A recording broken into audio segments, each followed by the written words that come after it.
Game 6 Clay. LeBron has plenty of Game 6 performances under his belt as well, but Darvin Ham said he doesn't need LeBron to be a hero. He wants everyone to lock in, bring more energy, effort, and urgency, and the team that does that will be the team successful tonight. Now, Darvin Ham admitted that him and his coaching staff, after they met for a film session on Thursday, reviewing Game 5, they're considering a lineup change, and if they do end up going with it, you would see Jared Vanderbilt out of the starting lineup. He's already had his minutes cut the last 3 games. He's only scored 4 points total over the last 3 games, and the Lakers would go with a more offensive thrust, either Rui Hachimura or Lonnie Walker, the fourth most likely. But Darvin Ham said he was going to sleep on Anthony Davis. He's probable to return after taking a Kevon Looney elbow to his head in Game 5. The Lakers' big man has been outstanding over the last 3 games, averaging over 23 and 12 a game over that span.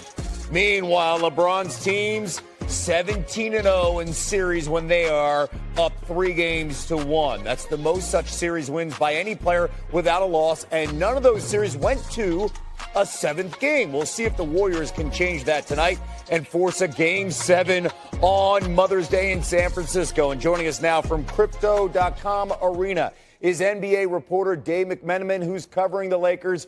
You've been on hand for many of those series with LeBron's teams on the cusp of advancing. What should we expect from the Lakers tonight as they look to knock off? We saw, of course, that would change the entire shift of the Western Conference and the NBA when Kevin Durant in the offseason went to Golden State. Senior NBA writer Mark J. Spears for Anscape is covering the Warriors. You've been around this Golden State team for much of this Warriors era. What's their mindset as they get ready for a must-win situation? Well, they've always had this mindset of playing their best basketball when their back is against a wall, and they've always been competitive too. I can't think of a time, even when they've lost in these situations, where they've gotten blown out.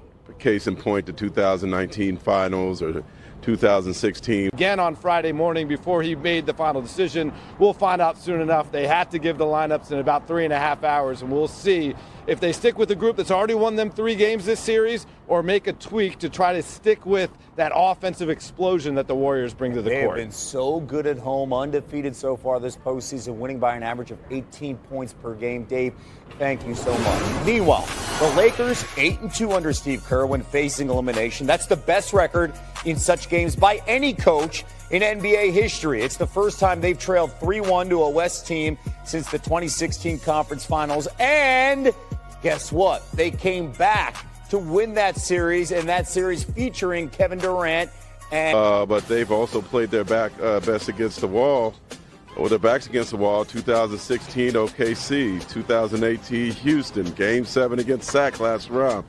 This team always seems to respond with their backs against the wall. And one thing to keep in mind, since I'm throwing out all these stats, they've actually also had 28 straight series where they've won at least one road game. They haven't won in Crypto.com yet. You know, this is going to be their last game of the series here tonight. So, you know, based on the history of being around Steph since he showed up in 2019 and being around them since they got this championship run going, when they're at the roughest of the roughest. Mark, I love how you're lining that up. It should be, regardless of the outcome, a memorable night in L.A. watching Steph and LeBron. Thank you. A senior writer, Mark Spears, is with us.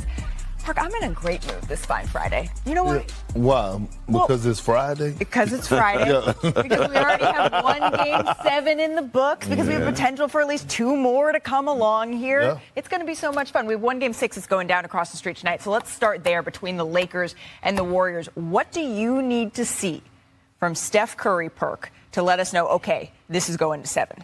I'm a current NBA trainer, and they said a lot of it depends on the severity of his injury. Right. His injury's on the left side, so it makes elevation tough, but because he's a right-hand shooter, that helps a little bit. This thing takes forever to heal. It's hard to rotate.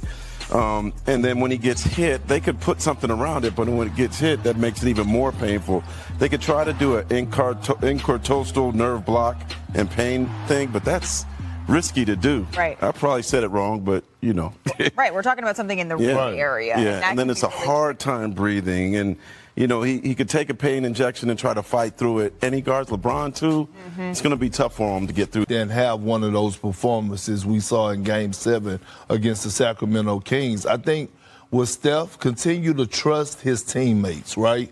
Continue to move the ball and continue to play with pace. Put pressure on the defense. And you know what? LeBron James and Anthony Davis are probably the two best at blocking Steph shots, right? And I think Steph should make him continue to block it, saying, I'm going to keep attacking the paint. I think when we talk about the Warriors, we oftentimes mark it, and deservedly so, we talk about their big three. We talk about Steph. We talk about Clay. We talk about Draymond. But Andrew Wiggins is so key to what they're able to do. He's officially listed as questionable for tonight's game. What's the latest there? Ooh, got a lot. I talked to former NBA trainer Max Benton. Feels, but it sounds like it's a pain tolerance thing, Mark. No, I heard he could play like 2 to 5 minute stints. Okay. Then have to come out. But it's really about how much pain can he deal with. Looney had this in 2019, but Looney ain't shooting jumpers and guard LeBron. Right. So this is a tougher injury. Guarding LeBron is a tall task. You can see right here, LeBron James, most field goal attempts by a primary defender, what he's shooting against each of these guys. Let's bring in senior writer Zach Lowe into the conversation. Zach, what do the Warriors need to do here to extend this series? Yeah, we've reached a point in this series where the Warriors in the last game said, you know what, we're just going to keep it simple and start switching a lot more. And the Warriors can beat that defense. Steph can dribble by Anthony Davis and try to get by him and get layups. But I like when they mix in some of this stuff. Switch him. If he switched, there's Davis on Curry.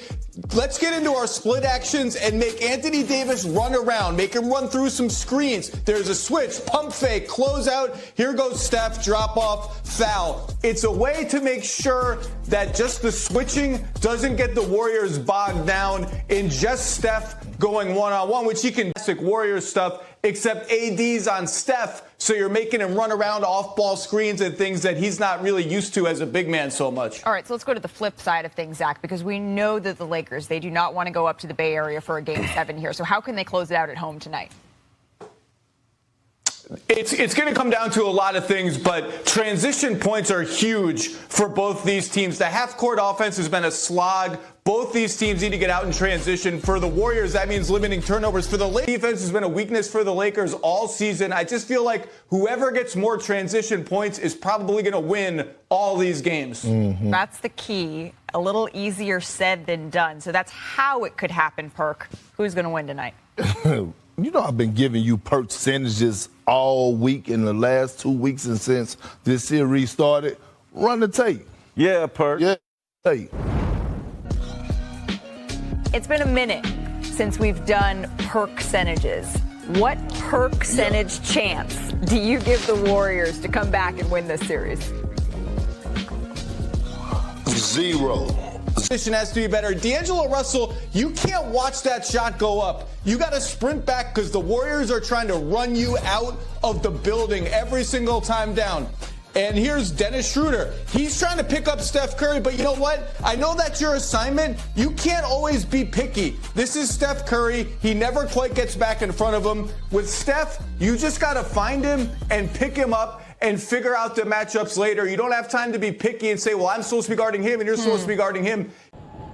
Well, Kevin, starting with LeBron, I mean, In LeBron James. I want to applaud Perk for his percentage consistency, because the last time we did this, he said the Lakers had a 100% chance of coming out of the West. Yeah.